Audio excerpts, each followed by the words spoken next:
রব্বুল আলামিন, পৃথিবীর কোনো মানুষ আমার গুনাহ সম্পর্কে জানে না, তুমি আমার গুনাহ সম্পর্কে জানো। আমি এমন গুনাহ করেছি আমার বিবি জানে না, বিবি গুনাহ করেছে আমি জানি না। আল্লাহ তুমি সব কিচ্ছু জানো, হে আমার প্রভু তুমি আমাকে মাফ করে দাও।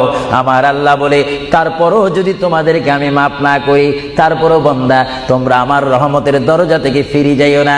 আমি তোমাদেরকে হুকুম দিচ্ছি, ওয়ালাউ আন্নাহুম ইয যালামু আনফুসাহুম জাউকা, বান্দারে যদি গুনাহ করে ফেলো আমার রহমত থেকে মুখ ফিরে তুমি চলে যাইও না।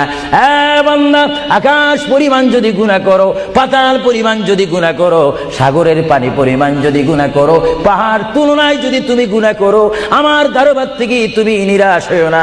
বান্দা, আমি তোমাকে একটি রাস্তা বাতাই দিচ্ছি, একটি পথ তোমাকে আমি দেখাই দিচ্ছি। সেই পথটি কোন পথ তোমরা জানো? ওয়ালাউ আন্নাহুম ইয যালামু আনফুসাহুম জাউকা, বান্দারে যখন তোমরা বরবাদ হয়ে যাবে তখন তোমাদেরকে একটা পথ আমি তোমাদেরকে দেখাই দিলাম।